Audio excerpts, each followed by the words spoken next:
Welcome to my review/recap of Netflix's Resident Evil's Episode 2, The Devil You Know, not related to the Dark Pictures anthology, The Devil in Me. If you haven't seen my video covering Episode 1, I would recommend you go and watch that one first. This episode starts off right where Episode 1 ended. Jade is falling into a crowd of zombies and looks like she regrets her actions. Luckily for her, the only dumpster in the area is there to break her fall. It takes the zombies a few moments to realize that she's there before they start stampeding toward her. Meanwhile, Umbrella keeps her safe by shooting all of the zombies around her. So why don't they just take out as many zombies as possible in general if it's this easy? Maybe it's not as easy to control people without a constant threat of danger. Without the zombies, people would be like, "Fuck you, Umbrella, you're not my real dad." Jade is great at evading zombies and an armored truck comes to her rescue. Maybe. Tate's face is just like, bruh. Jade has to chase down the truck and jumps on top of it. How did the driver Yen know what was going on or that Jade needed help? And why did he bother coming out here? After the title screen intro, we go back to young Jade and Billy right after Billy is attacked by the Cerberus. Was it worth it to get those animal photos, Billy? I'm gonna guess no. Somehow the police are alerted of what's going on in the facility and are on their way over now. Was it the dog's kennel that set off an alarm or something? Was it the breaking of glass walls? Why are they just now showing up after Billy got attacked? Wesker comes in and immediately knows that Billy was attacked and bitten by the dog. He also immediately knew what room they would be in. He shows off his medical skills by diagnosing her after merely looking at her injuries. He tells the girls to go home and doesn't want to take Billy to the hospital in case Umbrella finds out. What is he going to tell Umbrella about why he's there and what happened? He has like 10 minutes max to figure it out. He puts a USB in one of the computers that corrupts every file and system in the facility. When he's done, he goes to the dead Cerberus and looks like he's licking the blood up, but he's actually just putting blood on his face. He wants to make sure the cannibals don't attack him, just like Eric LeBlanc in the forest. We immediately go back to the armored truck that is driving with Jade on top. She's yelling at him to stop and thinks he can somehow hear her over everything. They're heading toward a tunnel with spikes sticking down that will kill her if they enter. The driver trolls Jade by rolling right up on them, then backing up. He gets out and holds her at gunpoint, telling her to get the fuck away from him since he saved her. Why did he save her though? What would he get out of it? Why didn't he just drive off after she got off the truck? Why did he get out? He says that Umbrella is targeting Jade and he doesn't want to be targeted next, but he will be since he helped her. This guy really didn't think his plan through. Jade offers to help him in exchange for him helping her. She says she can get Umbrella off of his back since that's working out very well for her.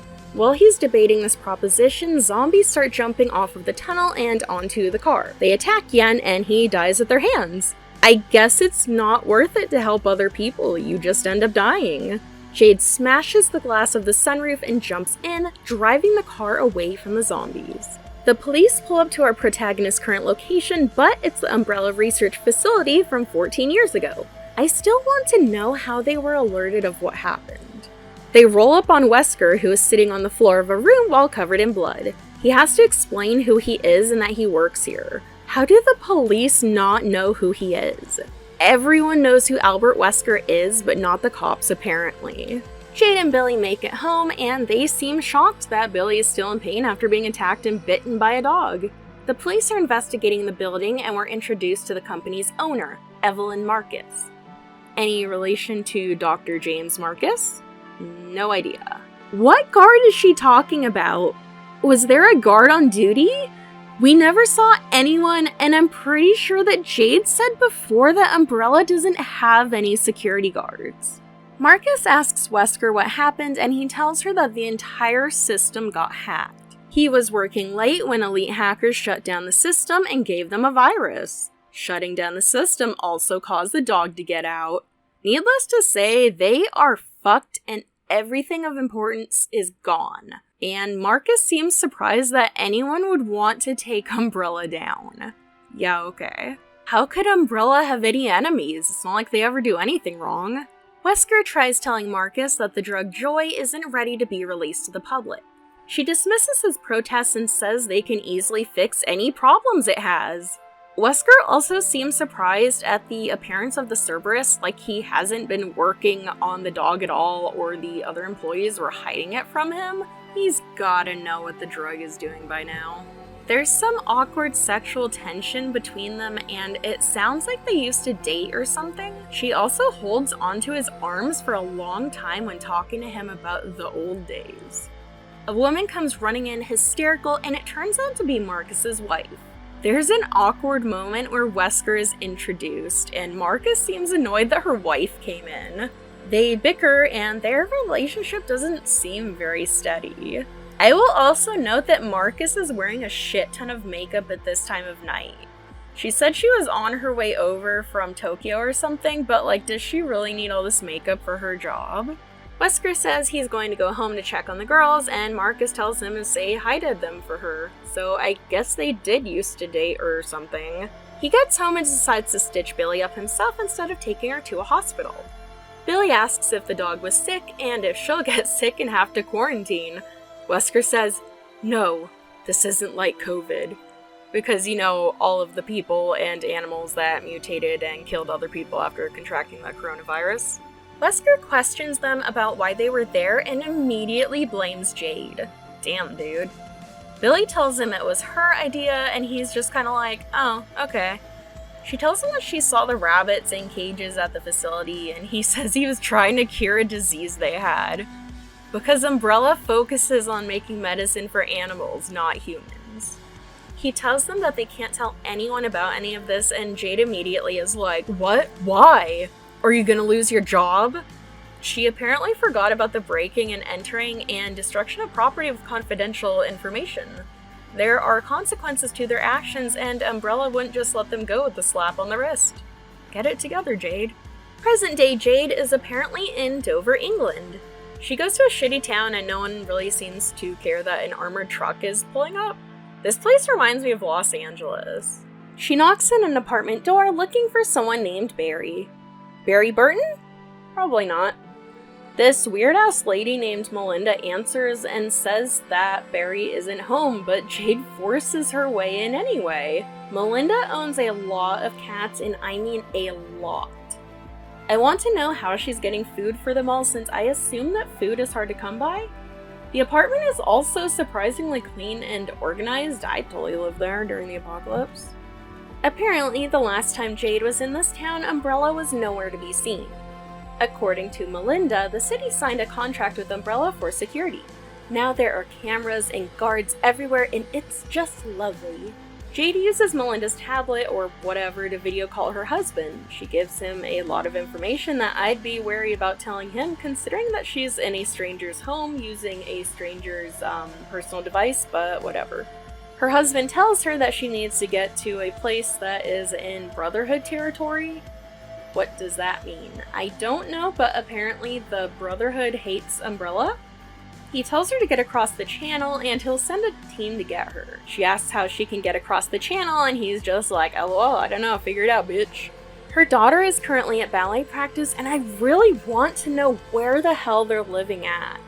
Melinda's being suspicious as fuck about where her husband is and threatens to contact the authorities if Jade doesn't leave. Conveniently, there's a thumping noise coming from the bathroom. Melinda blames one of the cats and I'm pretty sure that it's Barry who's probably infected. Why did he start doing it right now? Maybe he didn't want Jade to leave without finding out. We then see an infected Barry chained to a pipe in the bathroom. According to Melinda, Barry came home from a trip and wasn't feeling well. When she went in the bathroom the next day, he had chained himself to the pipe and was infected. So she's just been keeping him in there. Jade tells her that she can't keep him chained up in there because he will get out and kill Melinda, who responds, "Marriage is complicated." Jade, for some reason, tells Melinda that she needs to get to France and needs someone to smuggle her out. Come on, why would you tell her that, man? Melinda asks what Jade did, who deflects by saying, "I didn't keep a fucking brain eater in my bathtub." Melinda tells Jade that someone named Charon might be able to help her, but she doesn't know where that person is. Barry conveniently kept all of this information in his pocketbook, which is still in his pocket. Jade just looks at Melinda like, "Are you fucking kidding me, bitch?" Bruh. Jade suits up in a bicycle helmet and cardboard guard arms while wielding a cake tin and wooden spoon. She slowly makes her way over to Barry and sees the skeletons and grime from multiple dead cats in the bathtub. Melinda tells Jade cats carry disease. So Melinda has a ton of cats because she feeds them to Barry. Jesus Christ, Melinda. Jade manages to pin Barry down and reaches into his pocket, but doesn't find anything.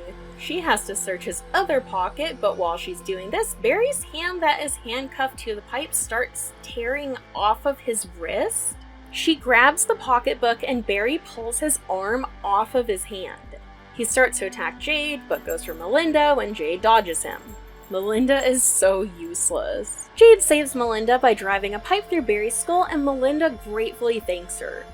Just kidding. She gets angry and yells at Jade to leave for killing her husband. Jade's like, fuck it, whatever, I'm out. She makes sure to say, oh, by the way, Melinda, the cat thing, super fucked up. It looks like the cats are eating pieces of Barry's flesh and licking his blood from the floor, so they'll probably mutate and end up killing Melinda next. We go back to Billy, who is laying in bed and not feeling well. Wesker checks her eyes to see if he can spot any infection, but he says she looks fine. I don't know if he's lying to her or not, but I'm going to say that he probably is due to his great track record. Jade starts looking up dirt on Umbrella and comes across a blocked website. So Umbrella knows what websites to block, but doesn't keep track of what people are searching? Jade's gotta be on a list by now. Also, the descriptions written under each of the website links are either in Latin or make no fucking sense at all.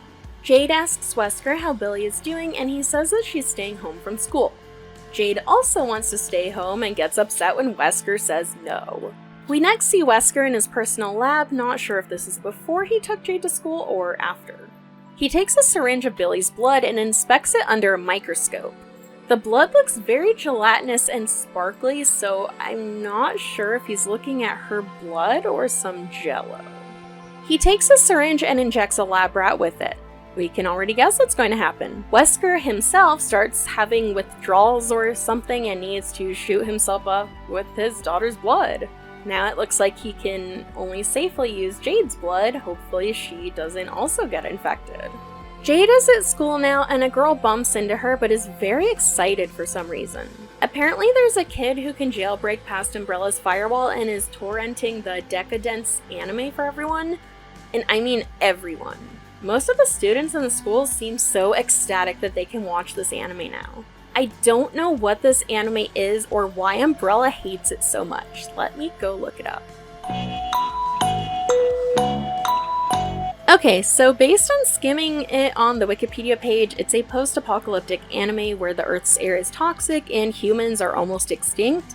Large corporations made cyborgs to replace manual labor and started to outnumber the humans. A corporation named Solid Quake got the rights to control humanity, and I guess the main character learns about their secrets and takes them down or something? If I got this wrong, that's fine, I just skimmed it. So I guess it makes sense that Umbrella would block this anime, but there are a lot of other shows and movies that they must have blocked as well. I would love to know which employee was watching this and was like, we need to block this anime from the children. That is top priority. Anyway, the girl tells Jade that the kid can get the newest Decadence, which is a super rare anime. Jade says it's not because she can find it on Nya, which I guess is an anime streaming site. That's when we learn that Umbrella blocks anime torrent sites. Jade decides to ask the kid for help by insulting him. She says she needs to get past the firewall, and he's like, for what, porn? She says she can't tell him, and he says, so it's porn. If she wants him to help her get past something, he'll have to see which website it is, so I don't get why she's being all evasive. It's funny to think that Umbrella doesn't allow porn either, though. Keep your thoughts pure. The kid wants something in return for helping her and wants Jade's necklace. I don't know what's so special about it, but she ends up giving it to him. He manages to break past the firewall and accesses the website, which is just a black document with paragraphs of text. This is how she learns that the T-virus turns a people aggressive and causes them to attack and kill on sight. The two of them can read it extremely fast, and Jade sends the author of the website an email with her contact info saying she wants to talk to him about Umbrella's virus because it's happening to her. Is that really the smartest thing to do, Jade? We return to Melinda's apartment in 2036 and Tate is now the new guest. The cats are all over him and Melinda offers him some terrible oatmeal raisin cookies that she made. He finds a hair in one of the cookies and asks to use the bathroom, to which Melinda says no. He then puts the hair inside of his jacket pocket, or just grabs his phone to show her a picture of Jade. Melinda says that she saw Jade, but acts suspicious as fuck about everything. She definitely won't be the next person of interest for Umbrella. Jade makes her way to a tavern where people trade in valuables for a ferry out of the country, I guess, and cuts the line. She says she's a friend of Barry's to the owner, but that doesn't work in her favor when he says that Barry owes him money. Jade tries to trade in her ring, but the owner says it costs double for a friend of Barry's. Jade steals a token from another patron and trades that in as well. What a bitch. The next scene goes back to Wesker entering Marcus's office, and there's some really awkward one-sided flirting from her. Wesker avoids it by asking how her wife is doing, and this seems to annoy Marcus. Wesker asks her what she wants, and she pushes him to finish making Joy so it will be available for purchase in 2 months. When she talks about the people it can help, she mentions cutters, spastics, and chronic masturbators. When she says chronic masturbators, she holds up her hand and says, "What about us?" So I guess she's saying that she masturbates a lot. Wesker says that rushing Joy will cause mistakes and mentions that in the past, rushing something caused thousands of people to die. I'm wondering if he's referencing the events in the games or something else entirely. Based on their interactions, Marcus is like a smarter version of Excella. She basically lets Wesker know that he has to do whatever she says. Billy goes to the bathroom and signs of her infection begin to show when her dog is hostile towards her. We also finally learn the dog's name, Pablo. Jade receives an email from the website guy whose email is Umbrella Truth. Is Umbrella really just ignoring that? She hides out under something, like a bridge or bleachers, to do a video call with a guy whose name is Angel. He kind of looks like a guy I used to work with. I'm also surprised that Umbrella isn't monitoring their video call. God damn, they can block anime and porn but not be alerted of something like this. Angel asks how he knows Jade isn't with Umbrella, and she says, "Well, for starters, I'm fucking 14, and it's pretty funny." Yeah, Angel, you fucking idiot, she's 14, how didn't you already know this? Apparently he used to be a news reporter and got in trouble for exposing Umbrella. He wanted to publish an article about the virus mutating people and causing them to attack and kill, but Umbrella was not happy about that and had him fired. As they're talking, a teacher doxes Jade by saying, "Jade Wesker, class!" and Jade dips. Angel is like, "Wait, Wesker?" So even he knows who Albert Wesker is. Why didn't the police from earlier know? Billy takes Pablo out for a walk and can't control him. The dog runs off and is grabbed by a jogger, then tries to attack Billy when she wants him back. The jogger doesn't believe that the dog belongs to her and says he's going to take him to the shelter, and Billy just punches him in the face. Funnily enough, Pablo calms down and isn't upset anymore when she grabs him and carries him home. In 2036, Jade is about to get on the ferry, but then Umbrella crashes the party and basically she ruins everything for everyone. People are shot down and killed, but it's okay, because at least Jade isn't hurt. The episode ends with Billy spitting up blood and starting to turn, but we already know she'll be fine due to the spoiler at the end of episode 1. The rat in Wesker's lab also starts mutating and manages to break the glass in the cage it's in. Zombie people are easy enough to avoid, but a zombie rat? Uh-oh. Too bad we won't know what happens until episode 3. So episode 2 had stuff happen, but it kind of felt like nothing happened. At the end, I was like, okay, what was the point of this? But while writing the script, I see a lot of stuff did happen. The thing with Umbrella only monitoring certain online activities is killing me. Jade doesn't even use a VPN, man. Too bad I'm not sponsored by one, or I'd totally plug it here. This time around, the present day scenes seem to be more interesting than the past scenes. Jade's kind of an asshole, and I think she should just go with Umbrella to see what her sister wants, since so many people have died because of her. I guess we'll see how episode 3 goes. Thank you for watching the video. Leave a like if you liked it, subscribe if you want to see more content, comment if you've watched this show, what you think of it, if my video makes you not need to watch it because I say everything that happens. Thank you to my patrons on Patreon. Please consider pledging to me to help me out. I have Redbubble and stuff, and yeah, go look at my stuff. Thank you for watching. I'm gonna go split wood now, bye.